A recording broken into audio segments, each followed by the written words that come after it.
For centuries, hunters have used wooden ducks to lure live ones to within shooting range.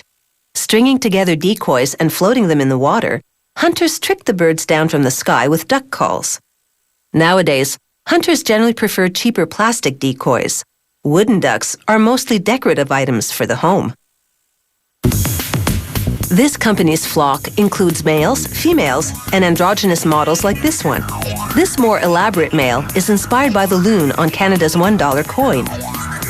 To make them, these craftsmen use eastern white pine because it's easy to carve and has a nice grain. First, a machine shapes a 5-centimeter thick slab. They cut the slab lengthwise. They'll use 4 to 6 of these smaller pieces to make most of the duck's body.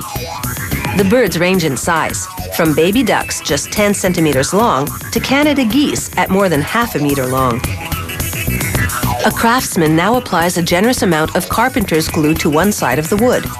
Using a lot ensures a strong bond and prevents splitting later on. The pieces then go into what's called a wood clamp. He tightens a vise, squeezing them together. It takes about 2 hours for the pieces to bond properly. Then he'll shave away the excess glue and even up the surfaces. Once that's done, they run the block over what's called a joiner.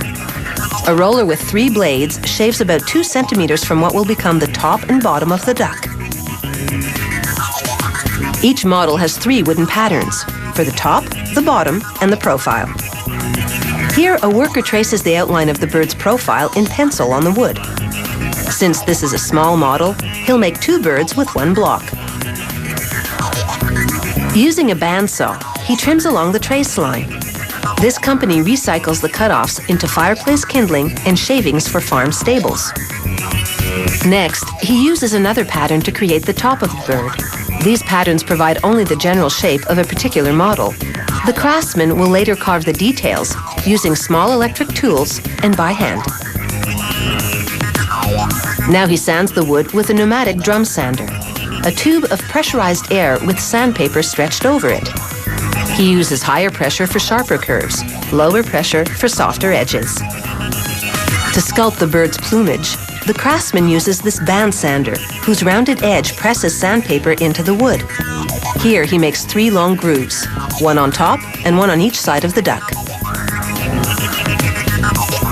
The head's made from a different piece of wood than the body. Here he sands down the piece to smooth out the curves. Using various shaping tools and the band sander, he sculpts the bird's head and bill area, then the underside and rear end of this waddling duck. He also carves depressions for eye sockets to come later.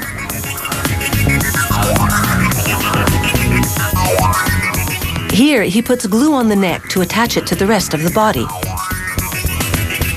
Using a nail gun, he reinforces the area with 2 nails on each side. To hide the nails and smooth out the neck, the craftsman uses wood putty. Once it dries, he'll sand it smooth. Next, he tints the duckbill using an orange wood stain. Then a forest green stain to tint the head and neck areas. Males have colorful feathers to better attract mates.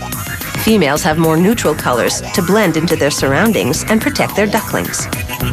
The craftsman covers the duck's lower body with a clear wood stain. This way, the natural grain of the wood shows through. The front gets a clear but darker stain to mark the chest. And darker stain also highlights the plumage in the long grooves. Then some green accents for the feathers on the sides in the back.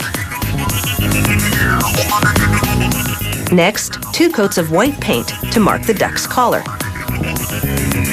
Then he glues plastic eyes in the eye sockets. The irises are black, brown, or red, depending on the model. He then sprays on a protective water-based varnish and elevates the duck on nails so that the underside will dry along with the rest.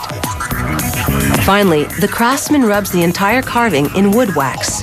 This makes the varnish appear uneven in places, giving the duck a worn antique finish, like he's been around the pond a few times.